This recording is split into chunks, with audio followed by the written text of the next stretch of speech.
Tonight, Iraqi forces are desperately trying to prevent another major city from falling into terrorists' hands. It's the pivotal city of Baquba, 37 miles from the capital. We're told parts of the city are now under ISIS control. That is the brutal group known as the Islamic State in Iraq and Syria.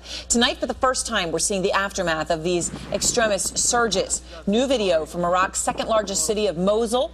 These are cars and trucks, as you can see, burned, trashed, abandoned. And new disturbing video showing what appears to be a young child armed in the midst of the militants. Nick Robertson begins our coverage out front live in Baghdad tonight. And Nick, ISIS militants just 37 miles away from where you're standing. How concerned are people about whether ISIS is going to try to take Baghdad? I think the security forces here have been put on high alert. This is their they've got rings of defense around the city. Look, the reality is ISIS are not going to be able to take Baghdad.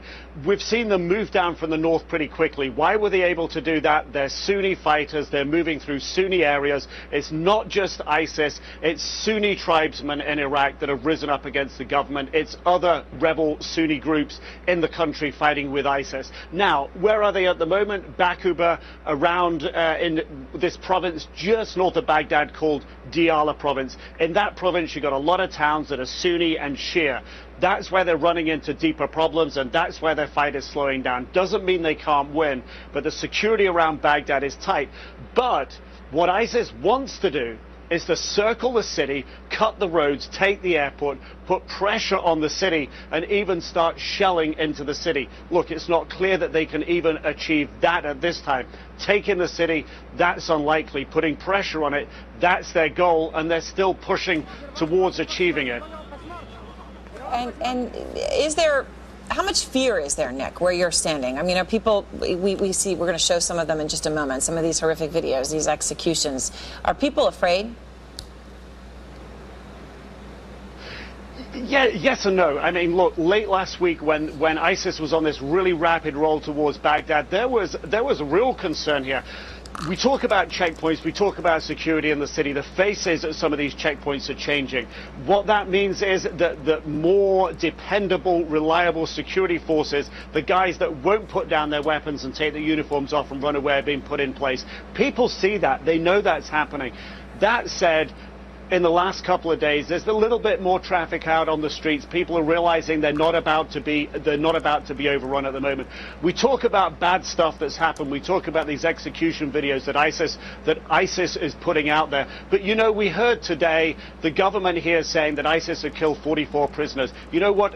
By the end of the day, we found out it was the Iraqi police that killed those prisoners in the jail because they were Sunni prisoners and ISIS wanted to free them. There's some barbaric stuff going on both sides here right now. All right, thank you very much, Nick, reporting live from Baghdad tonight. And as the terrorist group ISIS continues its march through Iraq, we have seen some chilling videos of executions by the group. Now, we have not independently confirmed these videos, but what you're looking at are horrific. These thirsty, tired people, then you do actually see physical executions. In this case, it's that policeman who ends up being executed. And we'll show you another one of a child. That this was reportedly filmed in Mosul, armed with what appears to be an automatic rifle. Out front tonight to break down the security crisis in Iraq is the retired Colonel Peter Mansour, Executive Officer to General David Petraeus during the surge in Iraq. Good to have you with us again, sir. So the video, I mean, the best way to describe this video is that it's propaganda video from ISIS. It shows militants training, detonating explosives. It shows executions. We're not able, obviously, to, as I said, independently confirm it. But what do you make of this? Is this really how they operate? Is this just their one little PR glitz? Well, it's not just one little PR blitz. This is information operations, and they're very savvy to their audience. What they are trying to show the world and to the Sunni people of Iraq is that they're predominant, that they're capable, and that they're on the rise, and that their cause is spiraling upward. So I would suspect you're going to see more of this in the future. So I want to just, in terms of where we are right now, I just want to play a very brief clip of a discussion I had last night with the former U.S. envoy to Iraq, Ambassador Paul Bremer. Here he is.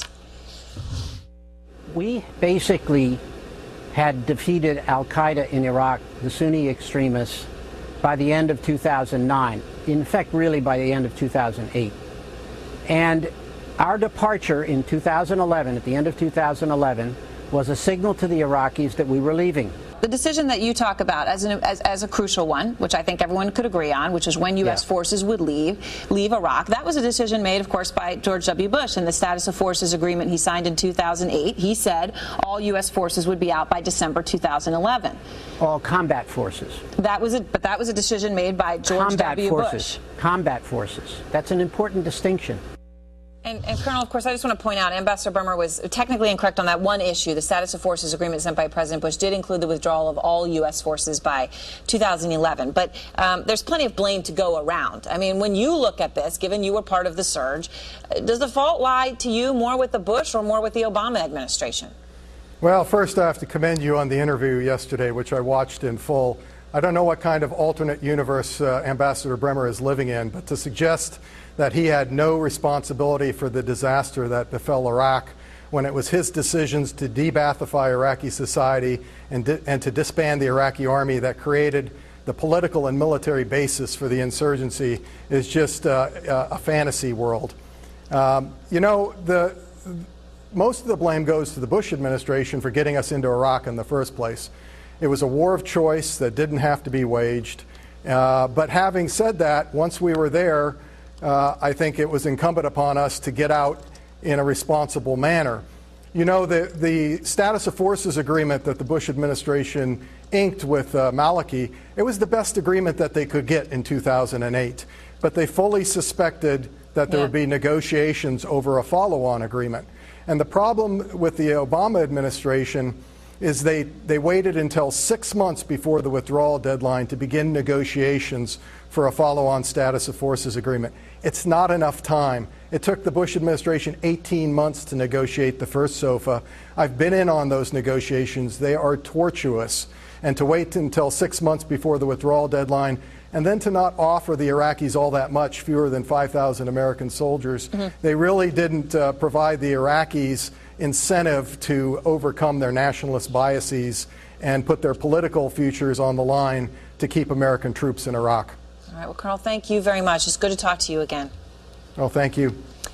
It's still out front. The alleged mastermind behind the Benghazi attack in custody tonight, American custody. So why was CNN able to find him before the Obama administration? Our special exclusive report. And Dr. Oz fighting back against claims he's pushing phony cures. We have his response tonight.